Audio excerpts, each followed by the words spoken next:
notre Père,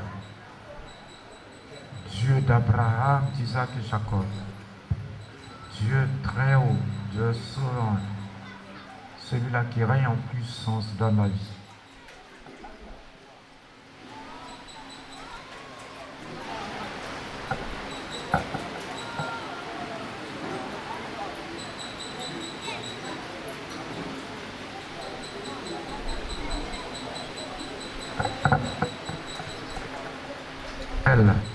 Que tu environnes ce lieu par une muraille de feu de l'Esprit Saint au nom de Jésus. Et que l'ange de l'Éternel campe autour de chacun de nous. Oh mon Dieu, moi, que tous ceux qui ont dressé leur caméra contre les vraies églises, que leurs caméras soient calcinées par le feu de Dieu au nom de Jésus. Je confie la direction du culte, de ce culte, la louange, la prédication. Oh mon Dieu, moi, l'adoration, les offrandes, les instruments et les instrumentistes et les chantres. Oh mon Dieu, que ton esprit puisse les conduire au nom puissant de Jésus. Notre Dieu, notre Père, nous te bénissons parce que nous croyons que tu vas ouvrir encore le ciel pour que, Père éternel, que toute bénédiction confisquée descende sur tes enfants au nom de Jésus pendant ce culte. Merci, gloire, honneur et puissance soit toi. Au nom de Jésus, nous disons Amen. Soyez bénis au nom de Jésus-Christ. Bien-aimé, je disais comme ça que je disais à maman ce matin que c'est nous-mêmes qui cherchons nos problèmes. La vie chrétienne, elle est tellement noble. Mais les chrétiens ont des problèmes parce que c'est nous-mêmes qui cherchons nos problèmes. Vous voyez?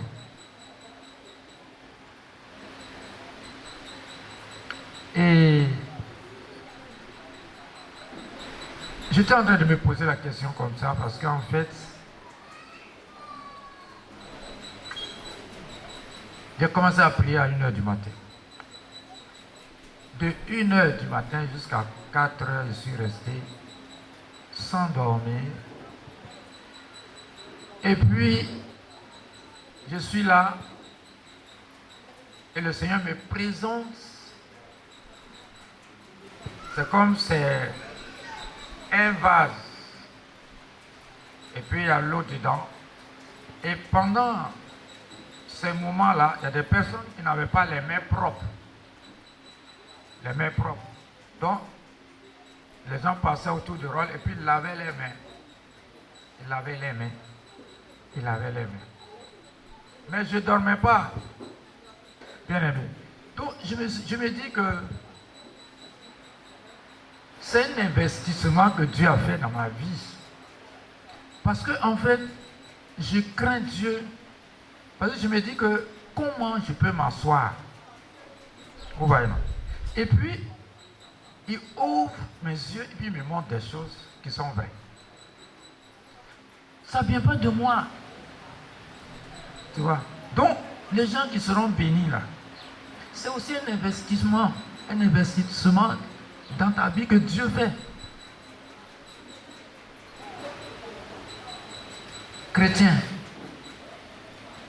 Ça, c'est mon thème d'aujourd'hui là. C'est moi qui vais prêcher. Dieu investit dans ta vie.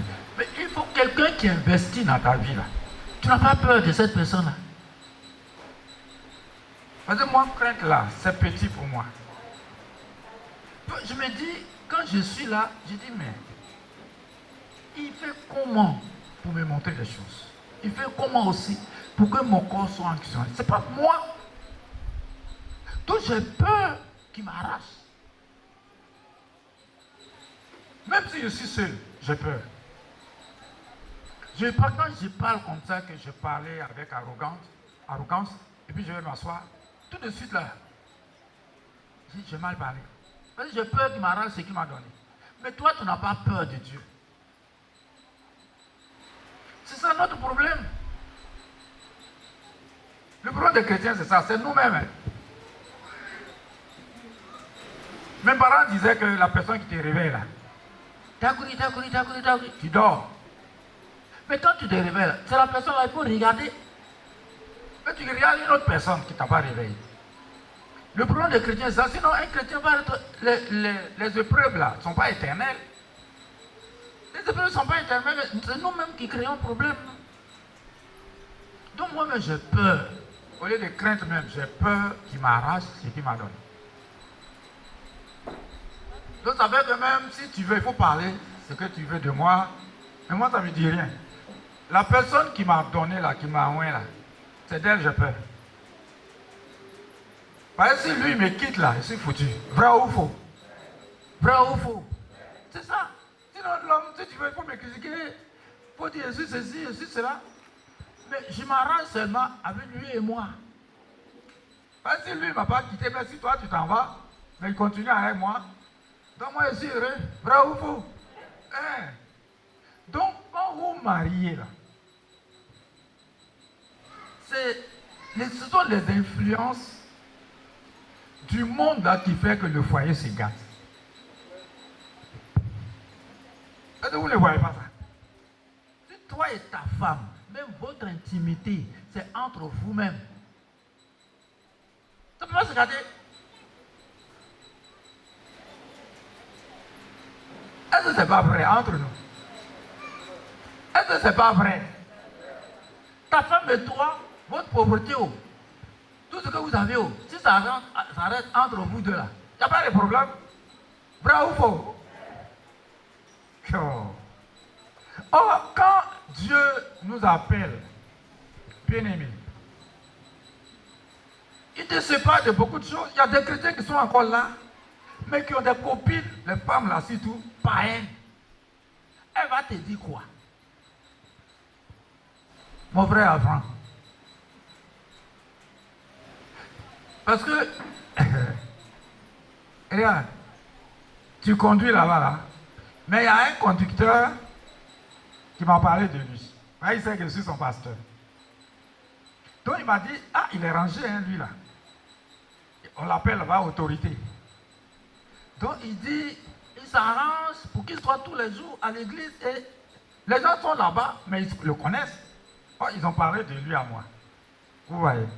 Toi, tu penses que peut-être on ne te parle pas de moi, tu me critiques, mais toi, on te parle de moi aussi.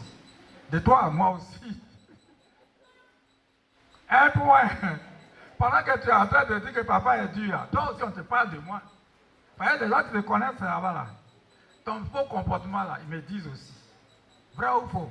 Donc, on va lire Proverbe 27, verset 12. Les influences du dehors.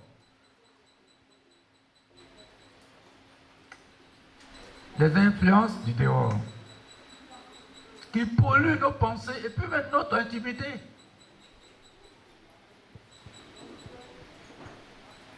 Proverbe 27, verset 12. Proverbe 27, verset 12. Oui. L'homme prudent voit le mal et se cache. Les simples avancent et sont punis. Reprends. L'homme prudent voit le mal et se cache. Quand il voit le mal, il se cache. Les simples avancent et sont punis. Bien aimé. Je prends un exemple. Une jeune fille, par exemple, qui n'est pas encore mariée, qui est dans l'église, qui est en train de mener une vie de sanctification. La fille, là, elle se trouve dans une famille charnelle, parce qu'il y a des gens qui vont à l'église, mais qui sont encore charnels.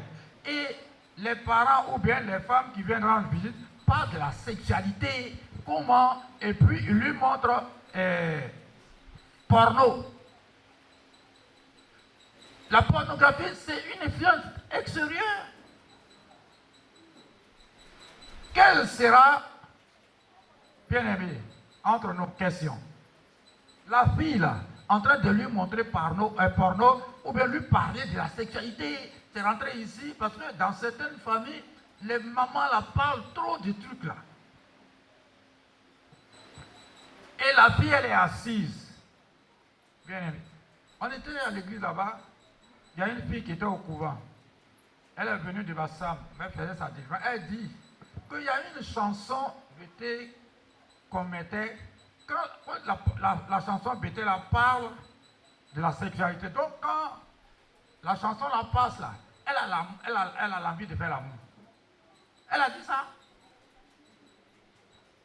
Donc, où il y a le mal, le chrétien, tu dois quitter là.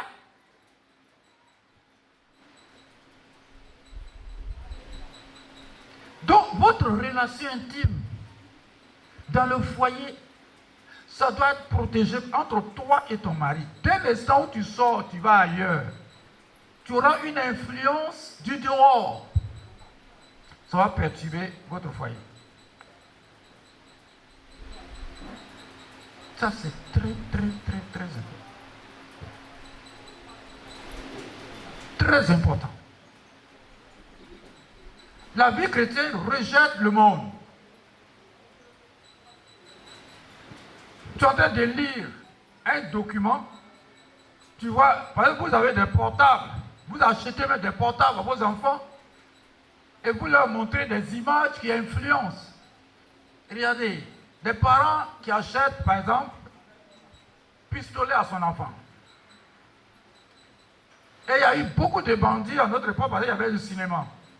Et les parents qui achetaient un pistolet, l'enfant il est là, bah, bah. Tu vois, il y a une influence. L'enfant, lui, et il veut tout le tuer. Vous voyez que ça va agir sur l'enfant. Son moral. Quand il s'amuse, il attrape mal ses amis. Parce qu'il a l'habitude de faire comme ça. Il y a des chrétiens qui achètent pistolet à leur enfant. Ouais, ça change la mentalité, la manière d'agir. Oh, l'enfant est bien né. Même s'il est très amoureux, alors, vous voyez, hein, il va se promener avec des personnes qui sont brutales. Des enfants qui sont brutales.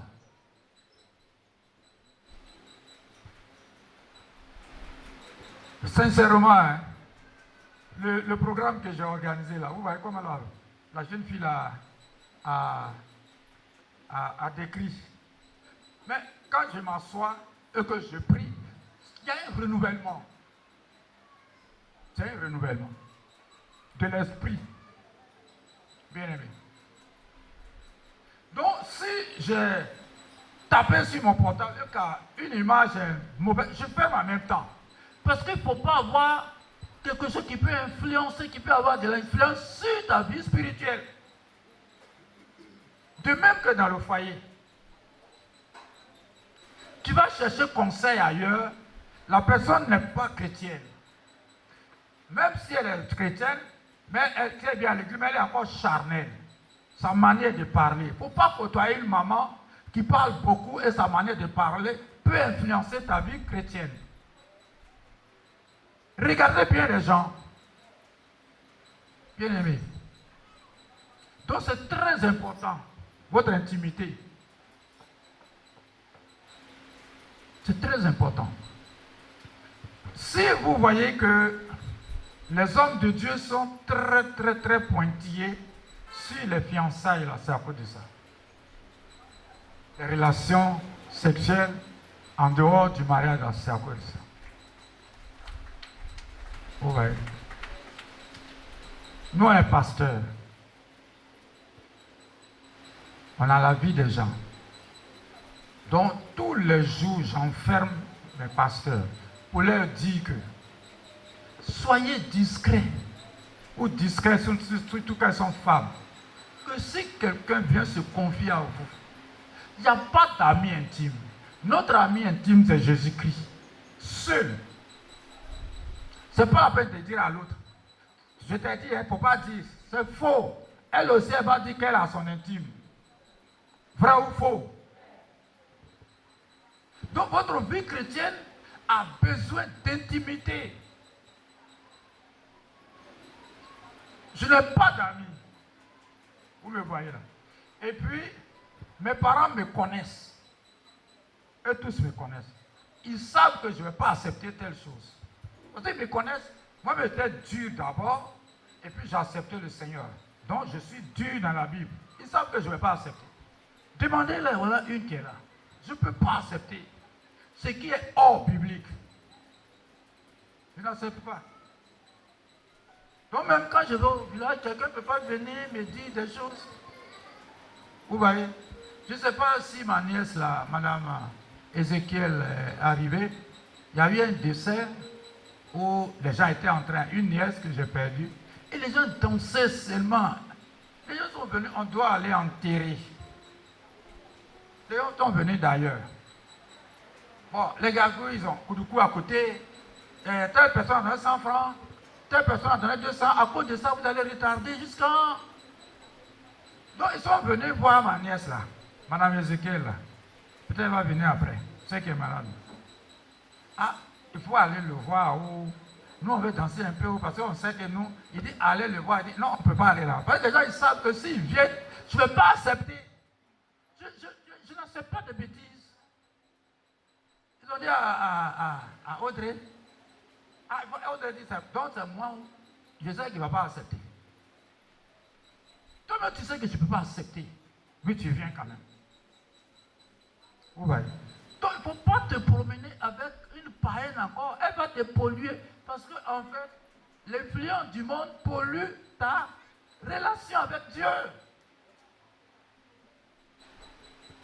J'ai perdu des amis.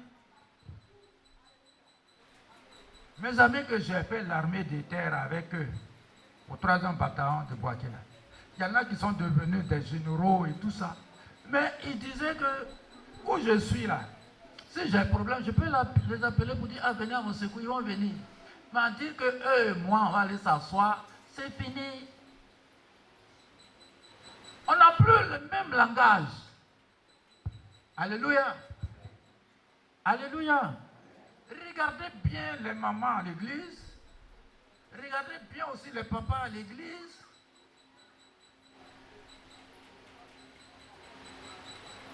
Bien aimé, avant de te confier à quelqu'un, parce que quand tu parles beaucoup, tu pèses.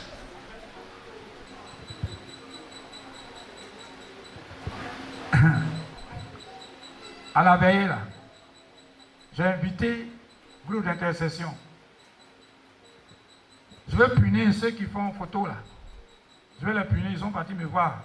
Maman est en train de demander, mais je vais les punir.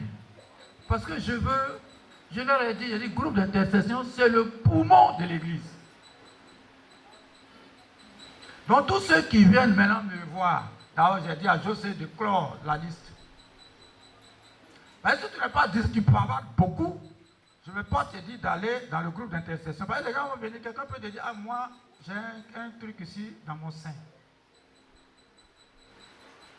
Hein, ma soeur, ça va? Tu sais que la soeur là, elle a un truc ici dans son sein. Hein? Elle aussi elle va prendre. Hein? La soeur là, elle a un truc ici dans son sein. Elle aussi ça. À ce moment, on fait quoi à l'église? On fait quoi?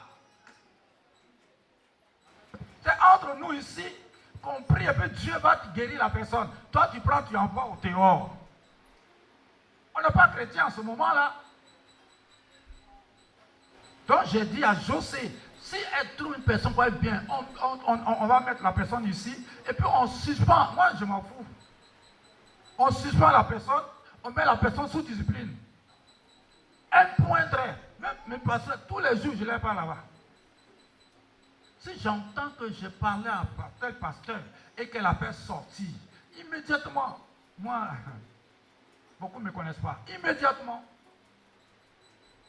c'est à toi que ta soeur va se confier. C'est à toi que ton frère va se confier. On ne peut pas aller se confier aux gens du monde. C'est le corps de Christ. C'est nous entre nous. Moi, je suis malade, j'ai un mal. C'est à qui je vais aller dire? Bien aimé. Je vais pas dire à qui.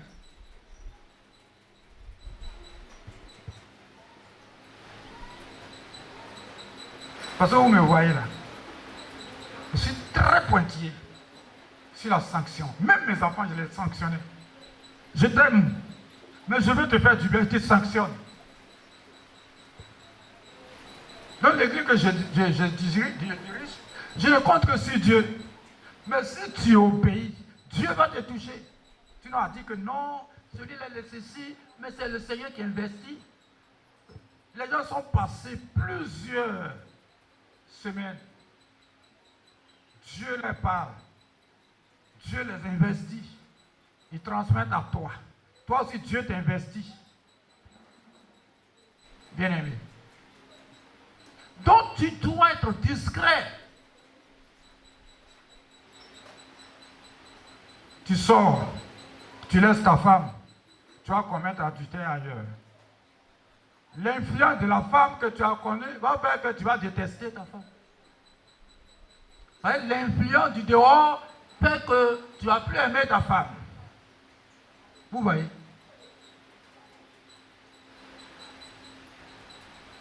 Un point.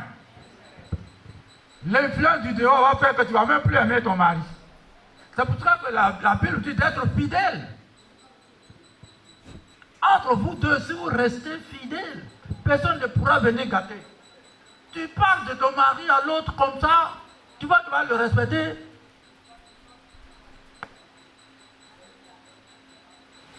Tu parles de ta femme comme ça, tu la dégrades devant les autres, tu penses que les gens vont la respecter, et puis tu es avec elle quand même. Tu n'as pas honte.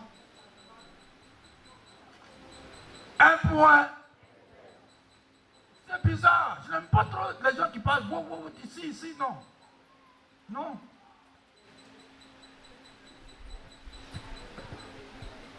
Matthieu 18, verset 9.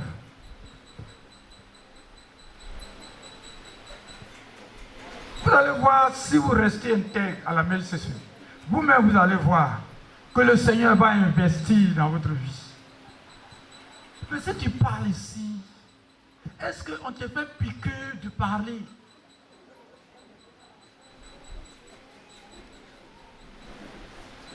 Par exemple, si tu viens chez moi et que tu parles des autres comme ça, tel pasteur était ceci, tel pasteur, j'ai dit, lui là, il peut parler de moi. Donc je mets veto. Par exemple, si tu as parlé de l'autre, ça veut dire que tu veux parler aussi de moi. Un point. Matthieu 18, verset 9. Matthieu 18, verset 9. Et si ton œil est pour toi une occasion de chute, arrache-le et jette-le loin de toi. Mieux vaut pour toi entrer dans la vie n'ayant qu'un œil que d'avoir deux yeux et d'être jeté dans le feu de la gêne. Alléluia. Amen. Alléluia. Vous savez, il y a des personnes, depuis que la méditation existe, qui ont été fidèles à moi. Tu les connais? Au moment où il y avait paille, au moment où il y avait tôle, et que quand il y a le vent, on attrapait des gens qui sont restés dans paille. Il y avait même des enfants aujourd'hui qui ont grandi. Je connais ces personnes-là. On a eu vent et marée, mais ces personnes sont restées. Je les connais. Ce sont des personnes fidèles. Alléluia. Je ne peux pas les citer. Si je les cite, peut-être comme je suis vieux, j'oublie des fois. Il y en a qui vont dire, ah mais il m'a oublié, donc ils vont, papa m'aime pas. Sinon j'allais les citer, ceux qui ont été fidèles à moi. Je les connais. La fidélité a un prix. Un point. Un point. Un point. Est-ce que vous savez que ton propre enfant peut ne pas aimer ton affaire? Il peut ne pas être fidèle à toi aussi. Vrai ou faux? Il y a des enfants qui sont fidèles, mais ils ont leur... Ceux qui sont fidèles, selon moi, hein, selon la Bible, ils ont leur taux de bénédiction. Fouillez bien la Bible. Les enfants ne sont pas fidèles, ils ont aussi leur taux de bénédiction. Que Dieu vous bénisse. Donc dans votre foyer, là, c'est vous qui devez bien gérer votre foyer. Ne pas introduire l'influence du monde dans votre foyer. Un point. Un point. Tel instant où tu vas dans ta famille, ta maman assise, ton papa assis, tes soeurs sont assises, tes frères sont assis, et puis tu commences à décrire tous les défauts de ton mari. Qui n'aime pas son enfant, ton mari devient ennemi. Ils ne vont jamais l'aimer. Vrai ou faux? Vrai ou faux? Toi, tu es femme. À cause de l'influence du monde, parce que tu as une copine qui dit, c'est moi, je ne peux pas accepter. Si c'est moi, alors que avant là, vous mangez une banane par jour. Tu étais rassasié. C'est vrai ou faux? Comme ta copine dit que non, nous on mange 5, hein. Oh, elle ment. Un point. Parce qu'elle va faire en sorte que toi, tu quittes ton mari et puis tu seras malheureuse. Nous, on mange 5. Et puis, il fait ça. Oh, elle veut pas que tu sois marié. Avant là, ça te plaisait? Vrai ou faux? Dès l'instant où l'influence du devoir arrive, tu commences maintenant à calculer, à raisonner façon. Il faut dire, je refuse l'influence du monde. Au nom de Jésus. Au nom de Jésus-Christ. Au nom de Jésus-Christ. Au moment où je montais l'escalier. Et puis maintenant que je descends l'escalier comme ça, tout doucement, à cause de mes nerfs qui ne tiennent plus là. C'est là que j'ai dit à ma femme, toi, tu sais que tu ne tiens plus. Un point, si elle s'en va là, tu es foutu. Parce que tu es vieux. Je suis rangé tout doucement.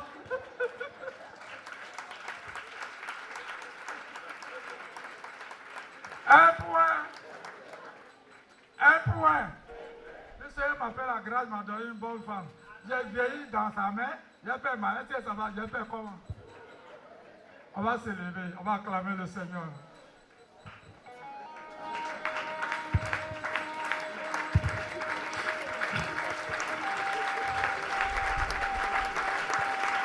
Un point.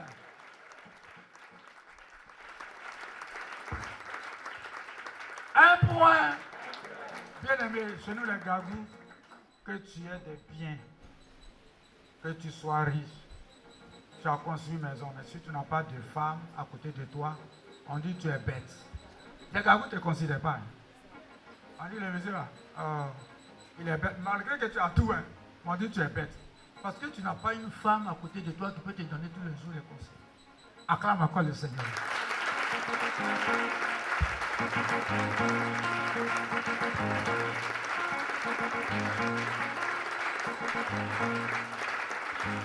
Nous allons prier notre Dieu.